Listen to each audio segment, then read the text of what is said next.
দিল্লির নীতি নির্ধারকরা ভেবেছিলেন বাংলাদেশের রাজনৈতিক পালাবদলের পর চাপে রাখতে হবে ঢাকাকে, আর তাই দৃষ্টান্তমূলক শাস্তির মতো আচমকা বদলে ফেললেন বাণিজ্য নীতি।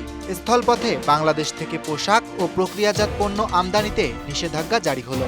উদ্দেশ্য বাংলাদেশকে বোঝানো কার হাতে কতটা ক্ষমতা। কিন্তু ভারতের কৌশল যেন বুমেরাং।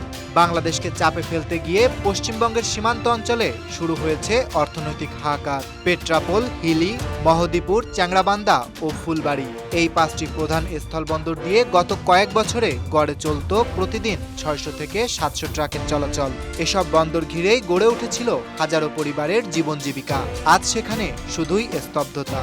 দোকানপাট বন্ধ, শ্রমিকেরা রিকশা চালাতে বাধ্য, ট্রাক চালকেরা হচ্ছেন বেকার।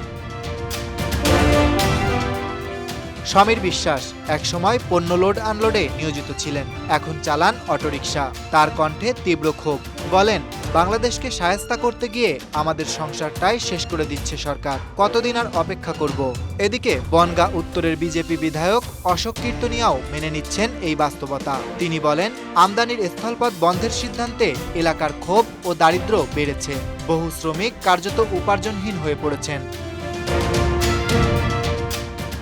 বাংলাদেশ গার্মেন্টস ম্যানুফ্যাকচারার্স অ্যাসোসিয়েশনের তথ্যমতে গত 10 মাসে স্থলপথে ভারতে রপ্তানি হয়েছে প্রায় 12,000 কোটি টাকার পোশাক। এখন সেসব আসবে সমুদ্র বন্দর দিয়ে। ব্যয় বাড়বে সময়।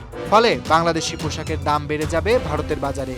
হাওড়াহাটের ব্যবসায়ী শেখ সোহেল বললেন, বাংলাদেশি পোশাক গরিব মানুষ কিন্তু এখন দাম এমন বেড়েছে যে নিম্নবিত্ত মানুষ তা আর কিনতে পারছে না। আমাদের ক্ষতি হয়েছে, ওদের নয়। বাংলাদেশ ও ভারতের সম্পর্ক ছিল দক্ষিণ এশিয়ার মধ্যে এক সময়ের ঘনিষ্ঠ উদাহরণ। কিন্তু আওয়ামী লীগ সরকারের পতনের পর ভারতের সঙ্গে কূটনৈতিক টানাপোড়েন ক্রমশ স্পষ্ট। এই রাজনৈতিক শীতল যুদ্ধের বলি হচ্ছেন বন্দর শ্রমিক, দোকানদার, ট্রাক চালক আর ভারতীয় ক্রেতারা।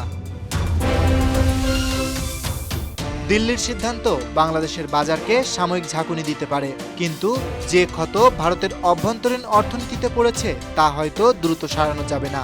বাংলাদেশকে শায়েস্তা করতে গিয়ে আপাতত নিজেদের গলায় দড়ি পড়েছে, এটাই বলছেন ক্ষুব্ধ ভারতীয় নাগরিকরা। Dhaka express desk report.